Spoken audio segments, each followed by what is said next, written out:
በፓርላማ የተፈጠረው እጅግ በጣም አወዛጋቢ ጉዳይ በዶክተር ደሳለኝ ጫኔ ላይ የነበረው ውዝግብ እጅግ በጣም አነጋጋሪ ነበረ። በሶሻል ሚዲያም ላይ ሲንቀሳቀስ አይቼዋለሁ።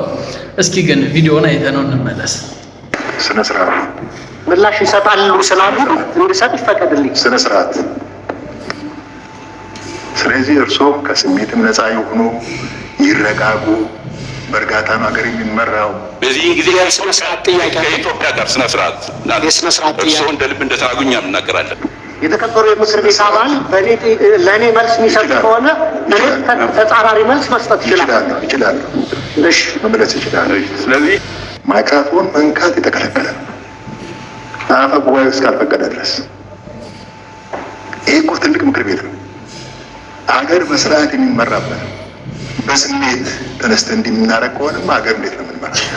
የተከበሩ አቶ ዳንኤል ክብረት የሃይማኖት መምህር ሆነው ረዥም ጊዜ የምናውቃቸው ናቸው።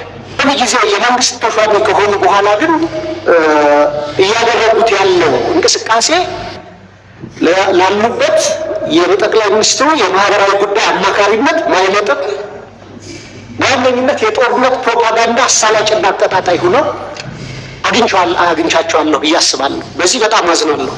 እሱ ብቻ አይደለም። በሰሜኑ ጦርነት ወቅት የቅድስት ኦርቶዶክስ ተዋሕዶ ፓትርያርክ የሆኑትን አረጋዊውን አባት ብፁዕ አባታችንን ለምዕመኑ ደህንነት ለሀገር ደህንነት ስጋት ናቸው ብለው ከአንድ የሃይማኖት መምህር በማይጠበቅ ሁኔታ እኒህን አረጋዊ አባት ከፍ ዝቅ አድርገው በሚዲያ የተናገሩ ስለሆነ ብዙ ኦርቶዶክስ አማኝም በዚህ ስለተከፋ እና የኢትዮጵያ ብሮድካስቲንግ ኮርፖሬሽን ደግሞ የኢትዮጵያ ሕዝብ 10 ብር በየወሩ ከእያንዳንዱ ቤት እየተቆረጠ የሚተዳደር የቴሌቪዥን ጣቢያ ስለሆነ የጠቅላይ ሚኒስትሩ የማህበራዊ ጉዳይ አማካሪ ሆነው በኢትዮጵያውያን ማህበራዊ ትስስር ከማጎልበት ይልቅ ማህበራዊ ትስስራቸው እንዲላላ በሃይማኖት፣ በብሔር፣ በፖለቲካ አቋማቸው አወዛጋቢ ስለሆኑ የተከበሩ ዳንኤል ክብረት በአማካሪነት መሾማቸውን የምቃወም መሆኔን ለመግለጽ ነው። እንግዲህ እንዳያችሁት ነው። እጅግ በጣም አወዛጋቢ ነበር። ትንሽ ቆጣ የተባለበት ፓርላማ ነው።